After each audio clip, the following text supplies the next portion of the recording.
Recently, Microsoft made a big press release that captured a lot of attention, announcing its new chip, Majorana 1. This press announcement feels quite similar, and in fact looks quite similar if we put the two videos side by side, to the recent announcement by Google of their superconducting chip Willow, which I've already discussed in a previous video.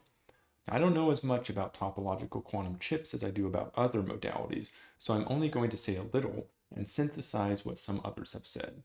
The first and most important point is that there's no evidence that has been presented so far that Microsoft actually has a qubit. If you watched the announcement video or read the coverage of it, you probably think I'm joking.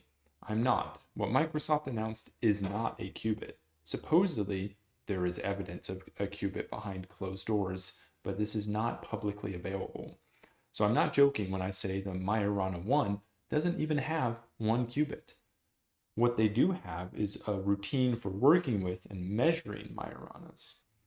I quote the Nature editorial team in saying that they wish to point out that the results in this manuscript do not represent evidence for the presence of Majorana 0 modes in the reported devices. The work is published for introducing a device architecture that might enable fusion experiments using future Majorana 0 modes. In fact, I'm actually a little surprised it made it into Nature, looking at the reviewer comments. Reviewer 1 saying, "Given my overall impression and comments above, I cannot recommend the paper for publication in Nature." And Reviewer 4 saying, "Due to the above reasons, I am firmly convinced this work should not be published in Nature or any other high visibility journal." Others who are more fundamentally convinced that topological quantum computing cannot work.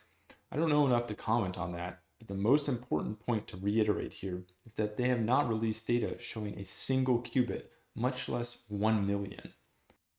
This is hardly the first time Microsoft has released and hyped a position paper. I previously released and discussed one in the end of NISC video I made, or has made other silly claims.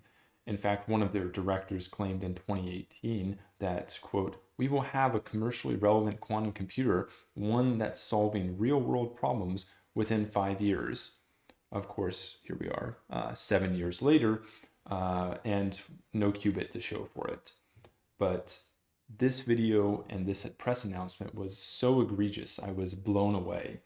The video announcement was astonishing in its claims. I know I ragged on Google, but they at least had a real chip and not only published real results, but actually shared the data too. They are generally good about putting data on these websites where other researchers can go and look at it. That being said, uh, you know, I think the beginning of the video does have an apt summary of what this work is. This is not a work of science. Now, just a few small remarks on this video announcement.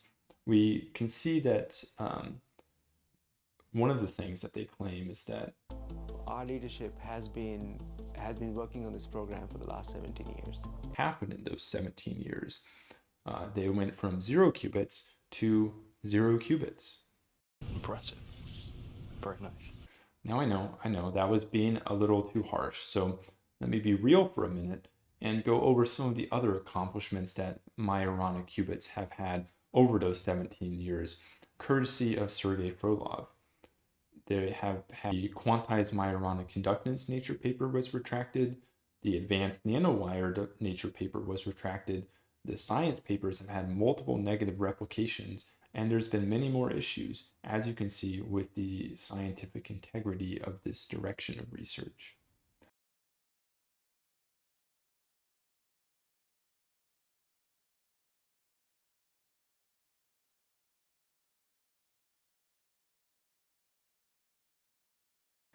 There's also many more questionable claims in this video, not all of which I will cover, such as if they're really big and you're still going to need many of them, then how are you going to fit them all into your system? You don't want to deal with something the size of a warehouse. Then the second thing is, given that they just said it's more powerful than a computer the size of the entire Earth, and we already have data centers that are massive warehouses, I would think there's actually not a lot of problem with having a warehouse-sized quantum computer if it does what it's claimed to do. Also, allowing us to scale to not tens or hundreds of qubits on a chip, but millions, all in the palm of your hand. You're living in a world of make-believe with flowers and bells and leprechauns and magic frogs with funny little hats. So yeah, that's all I wanted to say about this. Just a quick little video because, you know, this was just blowing up, and it's, you know, of all the press announcements in quantum that I've seen, this is probably one of the craziest ones from a company that isn't a startup.